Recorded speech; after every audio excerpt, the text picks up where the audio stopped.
이 한국 재벌은 조폭 같다라고 청문회 때 말씀하셔가지고 그 한마디로 사실은 청문회 스타가 됐어요.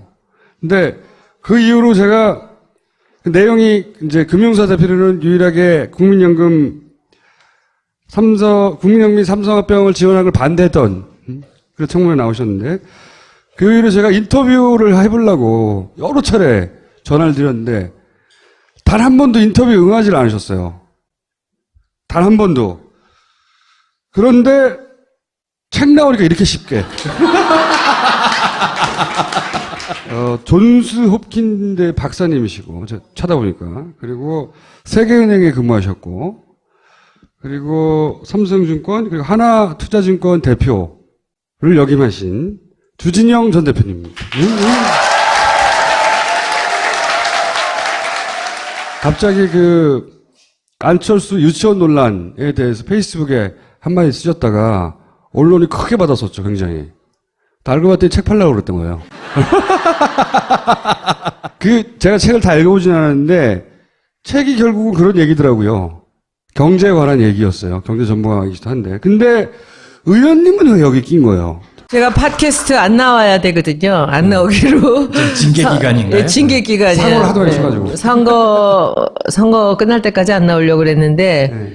갑자기 전화를 하셨어요. 선거 전에 이 책을 사람들이 좀 많이 봤으면 좋겠다 생각했어요. 일부러? 선거 전에. 왜요? 우리나라에서 제대로 된 그 경제의 정책과 공약을 할 수 있는 제일 최고의 사람이거든요. 제가 보기에는. 그래서 제가 12월 30일 날 우리 지역 사무실 막년회를 하는 날 페이스북 라이브를 하면서 그냥 갖다 딱 붙여놓고 그냥 라이브를 해버렸어요. 근데 그게 30만이 본 거예요. 설마. 아니 그래서 또 책을 만들자는 출판사들이 몇 군데가 연락이 왔습니다. 그런데 안 하겠다는 거예요. 왜냐하면 이렇게 살다 죽겠대요 그냥.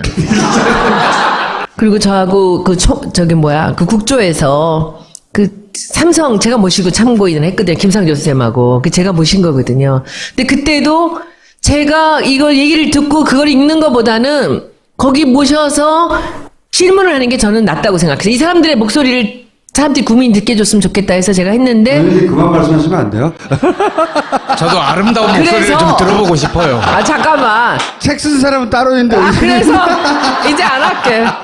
그래서 제가 오늘도 제가 모시고 나와야만 또 될 것 같아서 모시고 나왔고 이제부터는 질문하십시오. 의원님 나오신 김에 그러면 이 책에서 했듯이 의원님이 묻고 대표님이 답하는 한두 꼭지를 해봐주세요, 그러면. 연금은 예금이에요? 보험이에요? 이렇게 물어요, 제가. 보험이죠. 네. 우리가 낸 거보다 더 받습니까? 덜 받습니까? 현재 구조는 낸 것보다 훨씬 많이 받아요. 네. 목소리가 내가 남자인데도, 응?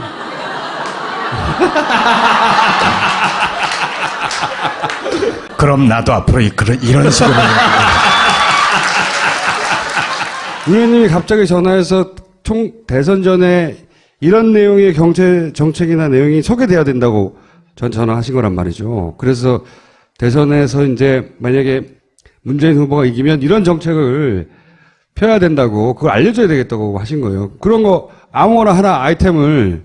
이제 원청과 하청이라는 말이 뭔지는 아시잖아요. 그렇죠? 근데 사실은 우리나라 사회를 오랫동안 보면서 아주 독특한 현상이 있는데 이거를 뭐라고 표현을 하는 것이 사람들한테 이해하기가 좋을까를 이제 오랫동안 생각을 해봤는데 그 과정에서 원청과 하청이라는 그 표현을 쓰는 것이 굉장히 효과적이다 생각을 하게 됐어요. 뭐냐면은 우리나라 이렇게 돌아가는 현상을 가만히 보면은 사실은 굉장히 많은 부분이 밑바닥에 조선시대의 반상사회, 신분사회 그 의식이 굉장히 큰 역할을 한다고 저는 생각을 해요. 근데 그것을 딱히 현대사회적인 표현으로서 말을 하기는 어렵잖아요. 근데 87년 이후에 기껏 민주화됐다고 하니까 그것을 통해서 원래 갖고 있었던 독과점 체제에다가 나머지 전문직과 대기업 노조들이 말하자면 붙으면서 사회가 천천히 이분화되는 거예요. 근데 그 이분화되는 것이 정치적인 이슈로 등장을 하지를 않아요. 너무 오랫동안.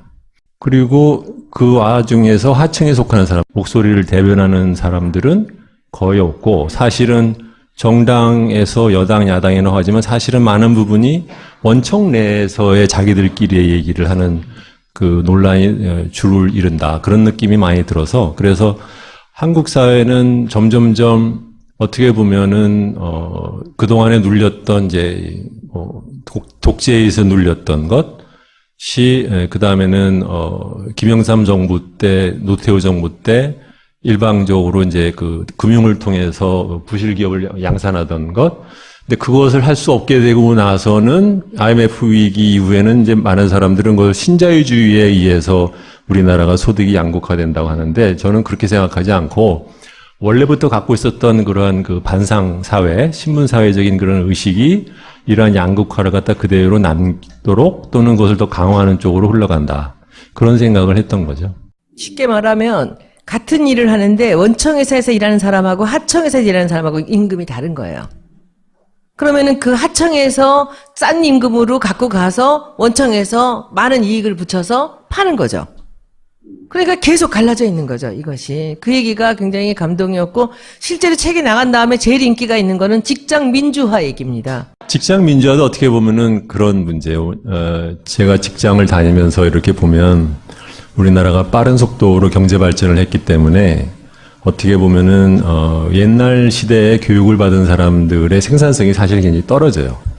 그럼에도 불구하고 그 사람들이 배웠던 일하는 방식은 굉장히 권위주의적이고 일방적인 지시 위주의 방식인데 그것도 사실은 어떻게 보면은 우리가 옛날에 이제 조선 시대부터 받아온 그런 방식이죠. 거기다가 이제 군사 독재에서 더욱더 강조된 것이고 그것이 지금 이 나이 든 사람들 사이에서는 그 문화가 그대로 있고 젊은 사람들은 그렇게 태어나지 않고 그렇게 자라지 않았는데 막상 조직에 속하는 순간 일방적인 위계 사회, 한국에서는 기본적으로는 쪽수가 제일 중요하고 그 다음에는 위계가 제일 중요하잖아요. 그 다음에 이제 남녀냐가 중요한 것인데 이 위계 질서에 의해서 조직을 운영하는 방식이 지금 우리나라가 갖고 있는 그 경제 발전의 수준에 비해서 너무 낙후되어 있다. 근데 이것을 어떻게 해결하지 않으면 전체적인 경제의 그 지속적인 성장도 어렵고 또 조직 안에서 직원들이 느끼는 그 사람들이 느끼는 직장에 대한 불만 같은 거, 불행감 같은 거 그것도 해결하기 어렵겠다. 그런 생각들을 많이 했었어요. 근데 그래서 우연치 않게 한 1년쯤 전에 집에서 그냥 아침에 아내랑 얘기를 하다가 그 얘기에 영감을 받아서 그 페이스북에다 글을 썼는데 그게 순식간에 막 수만 명이 봤더라고요. 그래서 저도 놀랐어요, 사실은요. 사람들이 그렇게 그 얘기에 그만한 반응을 보일 줄 몰랐는데 방금 이제 손 선배가 말씀하시듯이 책에서도 거기에 대해서 사람들이 반응을 꽤 보이는 것 같아요. 자기 얘기니까. 네. 마침 이 시국하고 관련해서 안철수 후보의 BW 문제 가지고 그 민주당에서는 문제 삼고 국민의당에서는 뭐 그게 큰 문제 아니다라고 답하고 그리고 또 전문가들도 그게 그 당시는 불법이 아니었다고 말하고 그러니까 이게 문제가 되는 겁니까? 안 되는 겁니까?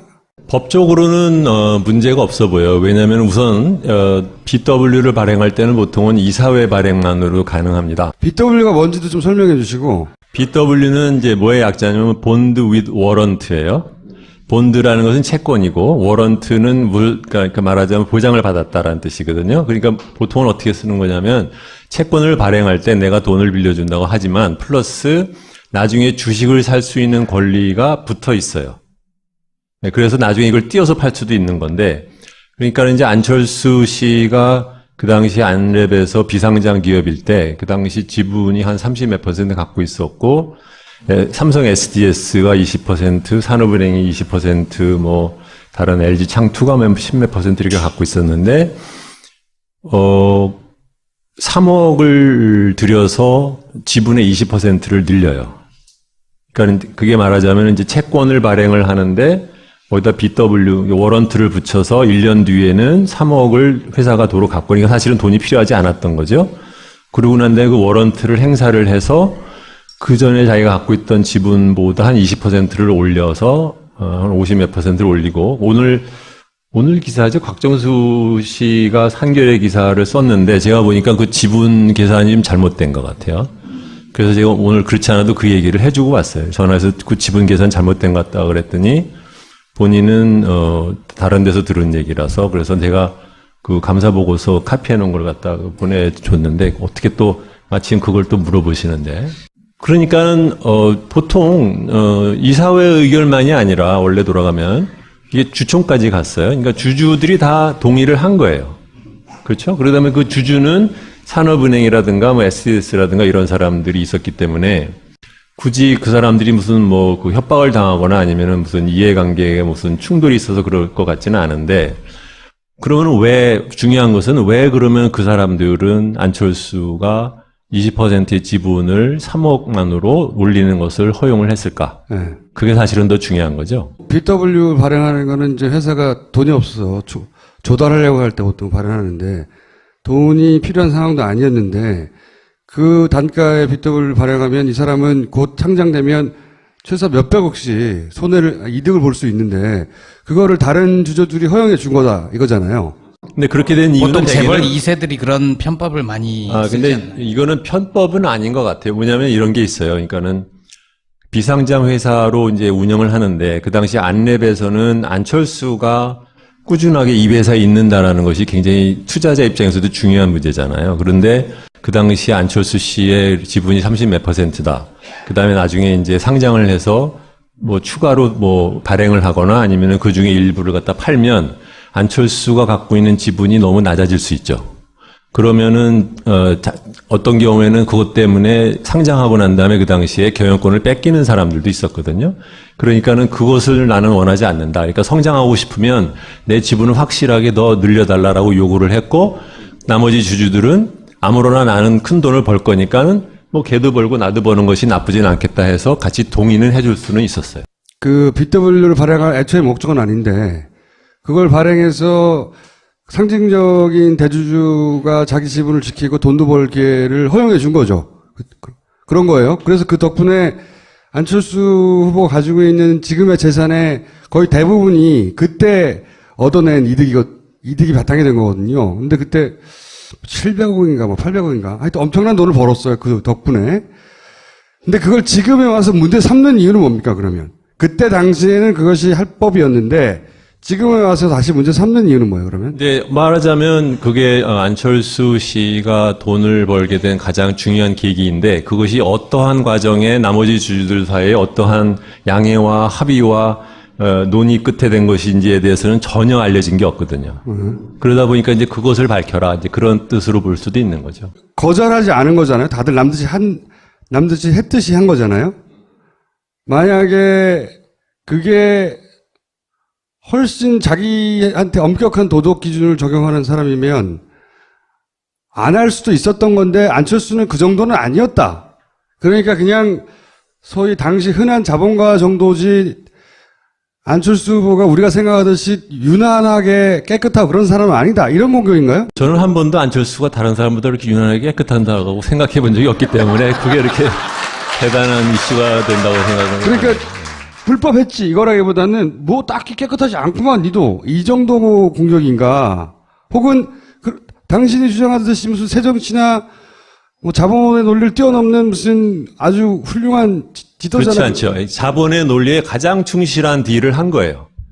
뭐냐면은 내가 그 회사에서 갖고 있는 그 위치, 브랜드라는 것을 최대한으로 이용을 해서 나머지 주주들한테 말하자면 내놔. 너도 돈 버니까 내가 좀 챙기게 좀 너도 좀 손 좀 들어. 근데 뭐 서로가 이해관계에서 특별하게 나쁘지 않으니까 그러니까 그렇게 간 거죠. 돈의 관점에서는 자연스럽다. 그렇죠. 네, 그렇게 하면 됩니다. 왜냐면 그런 일은 그 당시 한참 코스닥 딜로 할 때 거의 뭐 그 패키지처럼 미리 찍은 것처럼 그것만 갖고 돌아다니면서 컨설팅 하는 사람들이 엄청 많았어요. 그러니까 아주 흔히들 하던 일이었고 흔히 하던 일이기 때문에 꼭 뭐 잘된 거다, 잘한 거란 뜻은 아니지만 그렇다고 해서 나머지 대주주들이 반대하지 않은 것을 갖고 뭐라고 한다는 것도 좀 이상한 거죠. 네. 그 당시에 라디오 스타인가요? 나왔을 때 마침 봤는데 그때 제 기억에는 그 사람이 마치 대단히 뭐 많은 지분을 직원들한테 준 것처럼 말을 했는데 사실은 그렇지가 않았어요. 뭐 2, 3%밖에 안 줬고 나머지는 다 자기 거 챙겼는데. 두 번째로는 사실 더 중요한 것은 안철수 재단을 만들고 출연을 했다고 하는데 안철수 재단이 무슨 일을 하는지 아는 사람이 있나요? 그렇잖아요. 지금 청계재단이랑 뭐가 달라? 근데 이상하게도 그 문제를 들여다보는 사람은 없어요. 안철수 재단을 만들고 난 다음에 제가 알기로는 사무국장 하는 사람들이 거의 3개월에서 6개월마다 바뀌었어요, 계속. 중요한 얘기네. 근데, 그러고서 처음에는 뭐 한다라고 뭐, 위원회도 만들고. 저소득층 교육 지원. 뭐 한다고 했는데. 목적이 있었죠. 제가 왜 그걸 아냐면, 거기 그러니까 사회이사가 아니구나. 이사 중에 한 분이 저한테 부탁을 해서 자문위원회로 처음에 한번 간 적이 있었는데, 말도 안 되는 타표가 서너 번을 만났는데, 그때마다 사무국장이 바뀌는 거예요. 그래서 내가, 말도 안 되는 소리를 계속해서 이렇게 새로 하듯이 할 거면 그냥 관둬라라고 관뒀어요. 근데 그 이후에 안철수 재단이 무슨 일을 한다는 건지 지금 5년, 7년 됐는데 아무도 모르잖아요. 근데 왜 그걸 아무도 왜 안 들여다봐요, 기자들은? 네, 들여다보겠습니다. 저도 두 가지 질문을 여쭤볼게요. 규제 프리존에 대해서 어떻게 생각하시는지. 또 하나는 네. 저도 페이스북 라이브를 한번 봤는데 별명이 공선생이시더라고요. 왜 주선생이 아니고 공선생이십니까? 공선생이라는 별명은 옛날에 한겨레 신문 논설 주관하시던 김선주 씨가 저랑 잘 아는데 그분이 저한테 붙여준 별명이세요. 네, 그래서 근데 네. 뭐 자꾸 아까도 지금 김어준 씨가 설명을 잘못하셨는데 제가 하기를 하지 않았어요. 그렇기 때문에 근데 사람들이 입에 익어가지고 자꾸 주박사 그러고 수녀께서 자꾸 주박사라고 하시는데 박사님 아니세요? 네. 입에 익은 그 어투를 바꿔드리기 위해서 네. 그래서 공선생으로 불러주세요라고 얘기를 한 것이고 빌공짜인가요? 만들어주신 분은 그렇게 설명을 해요. 네. 규제 프리존은 굉장히 나쁜 법이에요. 왜냐하면 보세요. 그러니까 규제를 특정 지역별로 각 지자체장이 이 분야에 있어서는 나는 규제를 적용하지 않겠다라는 것에 대한 권한을 주는 거잖아요. 그러면은 전국적으로 우리가 만든 규제의 전체적인 일관성이라든가 안전성에 대한 담보는 건 누가 어떻게 할 거냐라는 그 안전장치가 전혀 없어요. 네. 두 번째로는 만약에 규제를 그렇게 풀어둘 것이 중요하다고 하면 그러면 그것은 정치인들이 중앙정부에서 거기서 해야지 어떻게 각자 알아서 해보라는 쪽으로 가는 것은 굉장히 위험한 거거든요. 근데 세 번째로는 이건 여러분들도 아시겠지만 규제 프리존을 제일 푸시했던 데가 누구였느냐? 정경련이에요. 네. 네. 이승철인가? 그 사람, 그 부회장이라는 사람이 돌아다니면서 지자체장한테 도장 받아가지고선 돌아다니는 법인데, 근데 꼭 뭐 그 사람이 한다고 다 나쁜다라는 것은 아니겠지만, 예. 기업별로 그 규제를 풀어달라는 게 달라요. 그러니까 이거는 너무 눈 가리고 아무. 보세요. 그러니까 대기업이 각 지자체장과 지자체의 의회를 자기가 원하는 분야만 살짝 골라서 따먹기 얼마나 좋은 거잖아요. 굉장히 위험한 것인데. 예를 들면 어느 지역에서 화장품을 만드는데 기능성 화장품에 대한 규제를 풀어달라는 거예요. 그러면 거기서 기능성 화장품은 표기가 굉장히 복잡합니다. 그럼 이것이 들어있지 않고 이 성분이 없어도 된다라는 그런 법이 거기서 생겨나면 그 화장품은 어디서 팔려요? 전국으로 팔리잖아요. 근데 지금 말하다 보니까 김어준 씨 눈이 지금 작아졌어요. 아니, 규제 프리존 법안은 대단히 중요하거든요. 네, 지금 중요하죠. 네. 두 유력한 후보 중에 한 명은 찬성하고 한 명은 반대하거든요. 그건 진짜 잘못된 법입니다. 안철수 후보를 저희보다는 어쨌든 그 동네에서 좀 가까이 보셨을 거 아니에요. 그 평가도 들어보기도 했을 것이고, 또 증권 대표로서 바라보시기도 했을 것이고, 그랬을 때 정치인 안철수까지 포함해서 어떻게 평가하세요? 여러 가지 종합적으로? 저를 안철수 씨는 그냥 자기가 대통령이 돼야겠다, 되고 싶다라는 거 이외에는 아무것도 보이는 게 없는 사람 같이 보여요. 어머, 잘이네. 왜 그렇게 평가하세요, 근데? 사실 그게 미스테리예요. 왜 대통령이 되고 싶어 하는지가 좀 이해가 안 가요. 그거보다는 거꾸로 이렇게 보시는 게 어떨까 싶어요. 지금 여권에서 후보로 내는 사람의 그 역사를 보세요. 이해창, 이명박, 박근혜, 그 다음에는 지금은 다 말할 필요도 없는 사람들에다가 이제 이쪽으로 와가지고 안철수가 됐는데 이거 자체가 굉장히 독특한 현상이에요. 무슨 말이냐면 우리나라에서 기득권 세력이 지금 대통령 후보로 국민한테 팔려고 하는 사람들이 고갈되고 있는 거예요. 네. 그렇죠? 밖에서 그러니까 뭐 회사 사장하던 이명박이라는 사람은 사실 정당 정치인도 아닌데 네. 그 사람이 들어왔죠. 그 다음에 이제 맨 마지막으로 남은 게, 그러니까는 박근혜, 그러니까 박정희 딸이라고 한번 그야말로 이제 써먹었는데 문제는 그 사람들이 됐다라는 거잖아요. 그러니까 지금 뭐, 아까도 뭐 이해찬 씨 얘기도 하시고 뭐 이렇게 하는데 독특한 건 뭐 정청래 씨도 마찬가지인데 정책 얘기 안 하죠. 주요 말하자면 일종의 말하자면 영화 뭐 캠페인 하듯이 흥행하듯이 이런 쪽으로만 쭉 얘기를 하는데 문제는 그렇게 해봤자 결국은 졌었단 말이죠. 지금도 사실은 저쪽이 저렇게 돼서 그렇지 뭐 어떻게 누가 알아요? 반기문이 소위 박근혜 저렇게만 되지 않았다고 하면 어떤 식으로 됐을지 모른단 말이죠. 그렇기 때문에 이제 왜 이런 말씀을 드리냐면은 안철수는 안철수를 보면 안 된다고 봐요. 예. 여당에서 자꾸 누군가를 국민한테 내놓고 국민들한테 이제 속이고 싶어하는 것이 점점점 고갈돼가는 과정의 하나로 보는 것이 더 낫지 않나 저는 그렇게 생각합니다. 자유한국당 후보도 아니고 바른정당 후보도 아니고 민주당에서 떨어져 나간 분들 국민의당의 후보잖아요. 근데 지금 거침없이 여당 후보라고 말씀하신 거는 특별한 이유가 있나요? 아니 결국은 자기를 지지한 만약에 안철수 씨가 대통령이 된다고 하면 자기를 지지한 사람들의 목소리를 듣지 않을 수가 없죠. 그렇잖아요? 그렇다면 결국은 사후적으로는 여당 후보가 그러니까 우리 사회 기득권 세력의 지지를 받는 사람이다. 그렇죠. 그 말씀이신 거죠? 네. 그거는 이제 무슨 말씀인지 알겠고 안철수 후보 개인으로는 겪어본 바로는 어떻게 평가하시냐가 제가 궁금한 거였어요. 개인적으로 겪어본 적은 없어요. 그래요? 그냥 보기만 했는데 네, 보기만. 되도록이면 보면 이제 돌리니까 채널을 그러니까 보았다고 할 수는 없죠. 네. 직업계에 계시면서나 이렇게 가까이 했던 사람들의 이야기나 간접적으로 들어본 적은 없어요? 사실은 제가 그쪽 당에 가 있는 제 친구들이 많아요. 가장 중요한 두 분이 가장 친한 친구예요. 근데 이상하게 우연찮게 이제 두 사람이 다 각각 다른 이유로 가 있는데 제가 싫어하는 걸 아니니까 저한테 되도록이면 얘기를 안 해요. 사실 저번 선거 때 안철수가 뭐 같이 합치고 난 다음에 조금만 다르게 행동했어도 국민이 5년을 이렇게 고생을 안 했을 거예요.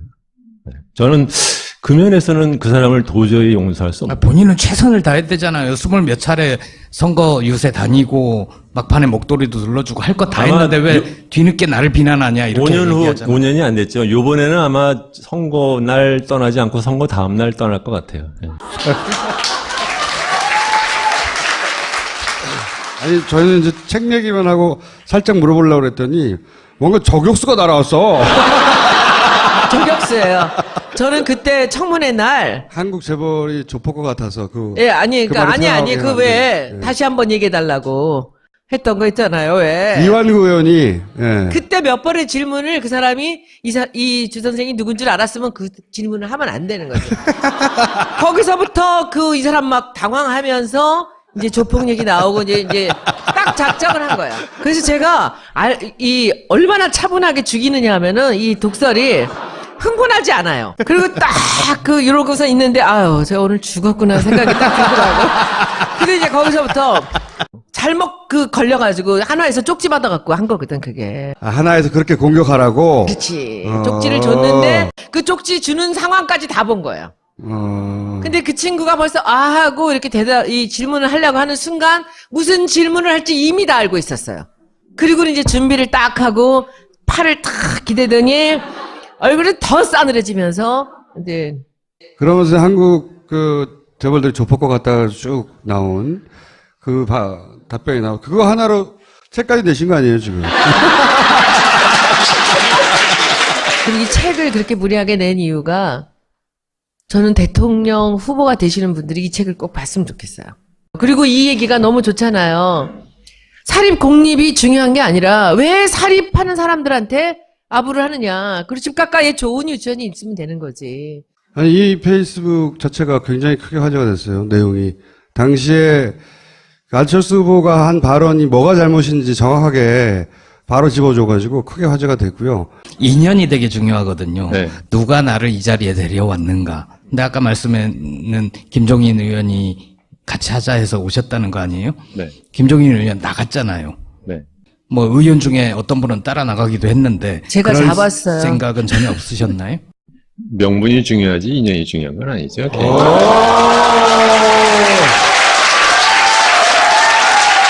아니, 근데 왜 듣다 보니까 정치하시면 진짜 잘하실 것 같은데, 지난 총선 때 아니 근데 저는 정치 조금 안. 이해찬 총리의 젊은 시절이 약간 보이는 듯한. 막 후드를 패는 거 말로. 저 안 사셔도 되니까 서문이랑 그 에필로그를 이렇게 서점 갔을 때 보시면 제가 왜 책 쓰기 싫어했는지 아니면 정치 같은 거 생각 안 하는지를 어디 잠깐 써놨어요. 에필로그에 써놨어요. 이대로 살다 죽으려고 그랬는데 잘못 끌려 나와가지고. 주 선생님을 다음에 꼭 다시 한번 모시는 걸로 예약해 놓고. 쉽지 않을 것 같아요. 이 사람들의 목소리를 사람들이 국민이 듣게 해줬으면 좋겠다 해서 제가 했는데. 의원님 그만 말씀하시면 안 돼요? 저도 아름다운 목소리를 그래서- 좀 들어보고 싶어요. 아, 잠깐만. 책 쓴 사람은 따로 있는데. 아, 의원님. 그래서 이제 안 할게. 그래서 제가 오늘도 제가 모시고 나와야만 또 될 것 같아서 모시고 나왔고, 이제부터는 질문하십시오. 의원님 나오신 김에 그러면 이 책에서 했듯이 의원님이 그 묻고 그 대표님이 답하는 한두 꼭지를 해봐 주세요, 그러면. 연금은 뭐 예금이에요? 보험이에요? 이렇게 물어요, 제가. 보험이죠. 예. 우리가 낸 거보다 더 받습니까? 덜 받습니까? 현재 구조는 낸 것보다 훨씬 많이 받아요. 예. 목소리가 내가 남자인데도, 응?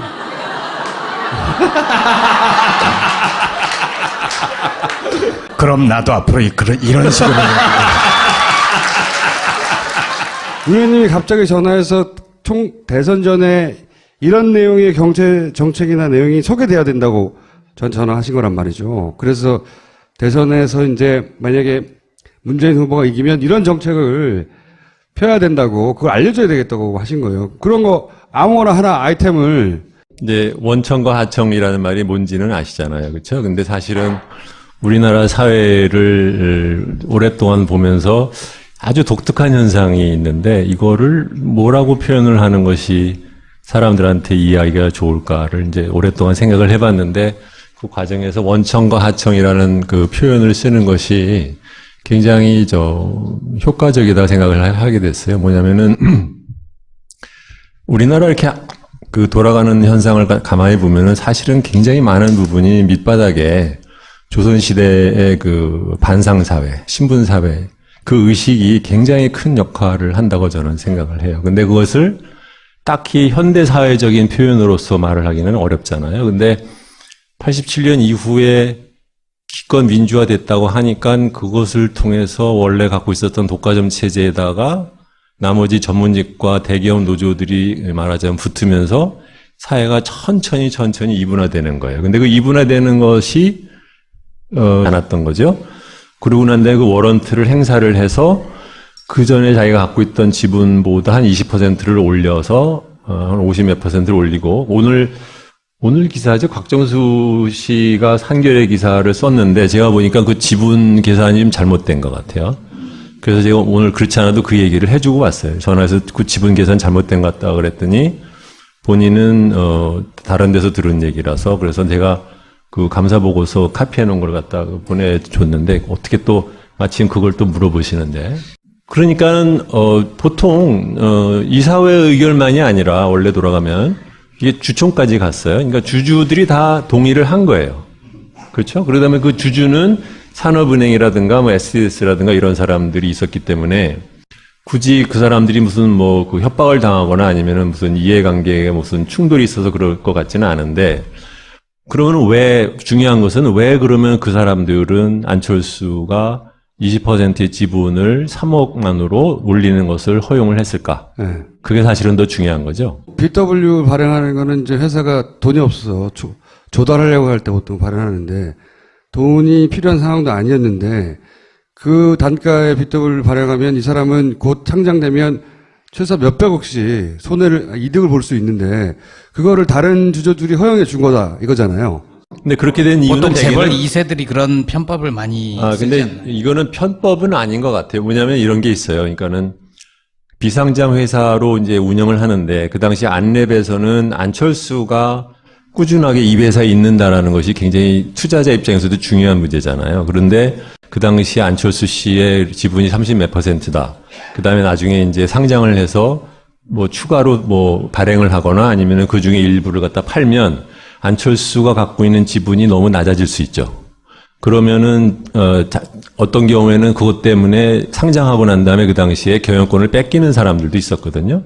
그러니까는 그것을 나는 원하지 않는다. 그러니까 성장하고 싶으면 내 지분을 확실하게 더 늘려달라고 요구를 했고, 나머지 주주들은 아무로나 나는 큰 돈을 벌 거니까는 뭐 걔도 벌고 나도 버는 것이 나쁘진 않겠다 해서 같이 동의는 해줄 수는 있었어요. 그 BW를 발행할 애초에 이 위계 질서에 의해서 조직을 운영하는 방식이 지금 우리나라가 갖고 있는 그 경제 발전의 수준에 비해서 너무 낙후되어 있다. 근데 이것을 어떻게 해결하지 않으면 전체적인 경제의 그 지속적인 성장도 어렵고, 또 조직 안에서 직원들이 느끼는 그 사람들이 느끼는 직장에 대한 불만 같은 거, 불행감 같은 거, 그것도 해결하기 어렵겠다. 그런 생각들을 많이 했었어요. 근데 그래서 우연치 않게 한 1년쯤 전에 집에서 그냥 아침에 아내랑 얘기를 하다가 그 얘기에 영감을 받아서 그 페이스북에다 글을 썼는데, 그게 순식간에 막 수만 명이 봤더라고요. 그래서 저도 놀랐어요, 사실은요. 사람들이 그렇게 그 얘기에 그만한 반응을 보일 줄 몰랐는데, 방금 이제 손 선배가 말씀하시듯이 책에서도 거기에 대해서 사람들이 반응을 꽤 보이는 것 같아요. 자기 얘기니까. 네. 마침 이 시국하고 관련해서 안철수 후보의 BW 문제 가지고 그 민주당에서는 문제 삼고 국민의당에서는 뭐 그게 큰 문제 아니다라고 답하고, 그리고 또 전문가들도 그게 그 당시는 불법이 아니었다고 말하고, 그러니까 이게 문제가 되는 겁니까? 안 되는 겁니까? 법적으로는 문제가 없어 보여요. 왜냐하면 우선 BW를 발행할 때는 보통은 이사회 발행만으로 가능합니다. BW가 뭔지도 좀 설명해 주시고. BW는 이제 뭐의 약자냐면 본드 with 워런트예요. 본드라는 것은 채권이고 워런트는 그러니까 말하자면 보장을 받았다라는 뜻이거든요. 그러니까 보통은 어떻게 쓰는 거냐면 채권을 발행할 때 내가 돈을 빌려준다고 하지만 플러스 나중에 주식을 살 수 있는 권리가 붙어 있어요.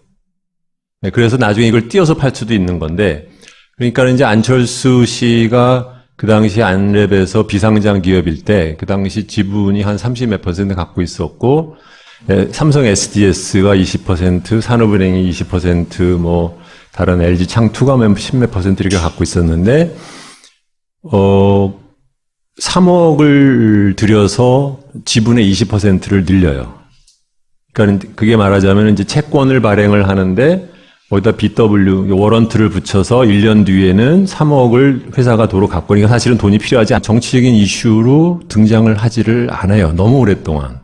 그리고 그 와중에서 하층에 속하는 사람, 목소리를 대변하는 사람들은 거의 없고, 사실은 정당에서 여당, 야당이라고 하지만 사실은 많은 부분이 원청 내에서의 자기들끼리의 얘기를 하는 그 논란이 줄을 이룬다. 그런 느낌이 많이 들어서, 그래서 한국 사회는 점점점 어떻게 보면은 그동안에 눌렸던 이제 독재에 의해서 눌렸던 것이 그다음에는 김영삼 정부 때, 노태우 정부 때 일방적으로 이제 그 금융을 통해서 부실 기업을 양산하던 것. 근데 그것을 할 수 없게 되고 나서는 IMF 위기 이후에는 이제 많은 사람들은 그 신자유주의에 의해서 우리나라가 소득이 양극화된다고 하는데, 저는 그렇게 생각하지 않고 원래부터 갖고 있었던 그러한 그 반상 사회, 신분 사회적인 그런 의식이 이러한 양극화를 갖다 그대로 남도록 또는 그것을 더 강화하는 쪽으로 흘러간다. 그런 생각을 했던 거죠. 쉽게 말하면 같은 일을 하는데 원청회사에서 일하는 사람하고 하청회사에서 일하는 사람하고 임금이 다른 거예요. 그러면은 그 하청에서 싼 임금으로 갖고 가서 원청에서 많은 이익을 붙여서 파는 거죠. 그러니까 계속 갈라져 있는 거죠, 이것이. 그 얘기가 굉장히 감동이었고, 실제로 책이 나간 다음에 제일 인기가 있는 거는 직장 민주화 얘기입니다. 직장 민주화도 어떻게 보면은 그런 문제예요. 제가 직장을 다니면서 이렇게 보면 우리나라가 빠른 속도로 경제 발전을 했기 때문에 어떻게 보면은 옛날 시대에 교육을 받은 사람들의 생산성이 사실 굉장히 떨어져요. 그럼에도 불구하고 그 사람들이 배웠던 일하는 방식은 굉장히 권위주의적이고 일방적인 지시 위주의 방식인데 그것도 사실은 어떻게 보면은 우리가 옛날에 이제 조선 시대부터 받아온 그런 방식이죠. 거기다가 이제 군사 독재에서 더욱더 강조된 것이고 그것이 지금 이 나이 든 사람들 사이에서는 그 문화가 그대로 있고 젊은 사람들은 그렇게 태어나지 않고 그렇게 자라지 않았는데 막상 조직에 속하는 순간 일방적인 위계 사회, 한국에서는 기본적으로는 쪽수가 제일 중요하고 그 다음에는 위계가 제일 중요하잖아요. 그 다음에 이제 남녀냐가 중요한 것인데 이 한국 재벌은 조폭 같다라고 청문회 때 말씀하셔가지고 그 한마디로 사실은 청문회 스타가 됐어요. 근데 그 이후로 제가 내용이 이제 금융사 대표로는 유일하게 국민연금 국민연금 삼성화병을 지원하는 걸 반대했던 그런 청문회 나오셨는데 그 이후로 제가 인터뷰를 해보려고 여러 차례 전화를 드렸는데 단 한 번도 인터뷰 응하지 않으셨어요. 단 한 번도. 그런데 책 나오니까 이렇게 쉽게. 존스 홉킨대 박사님이시고, 제가 찾아보니까. 그리고 세계은행에 근무하셨고, 그리고 삼성증권, 그리고 하나투자증권 대표를 역임하신 주진영 전 대표님입니다. 갑자기 안철수 유치원 논란에 대해서 페이스북에 한마디 쓰셨다가 언론이 크게 받았었죠, 굉장히. 알고 봤더니 책 팔려고 그랬던 거예요. 제가 책을 다 읽어보진 않았는데, 책이 결국은 그런 얘기더라고요. 경제에 관한 얘기였어요. 경제 전문가이기도 한데. 근데, 의원님은 왜 여기 낀 거예요? 제가 팟캐스트 안 나와야 되거든요. 안 나오기로. 징계 기간인가요? 네, 징계 기간이에요. 사고를 하도 많이 쳐가지고. 선거 끝날 때까지 안 나오려고 그랬는데, 네. 갑자기 전화를 하셨어요. 선거 전에 이 책을 사람들이 좀 많이 봤으면 좋겠다 생각했어요. 일부러? 선거 전에. 왜요? 우리나라에서 제대로 된 그 경제의 정책과 공약을 할 수 있는 최고의 사람이거든요. 제가 보기에는. 그래서 제가 12월 30일 날 우리 지역 사무실 막년회를 하는 날 페이스북 라이브를 하면서 그냥 갖다 딱 붙여놓고 그냥 라이브를 해버렸어요. 근데 그게 30만이 본 거예요. 설마. 아니 그래서 또 책을 만들자는 출판사들이 몇 군데가 연락이 왔습니다. 그런데 안 하겠다는 거예요. 왜냐하면 이렇게 살다 죽겠대요 그냥. 그리고 저하고 그 국조에서 삼성 제가 모시고 참고인을 했거든요. 김상조 선생님하고. 제가 모신 거거든요. 근데 그때도 제가 이걸 얘기를 듣고 그걸 읽는 것보다는 거기 모셔서 질문을 하는 게 저는 낫다고 생각해요.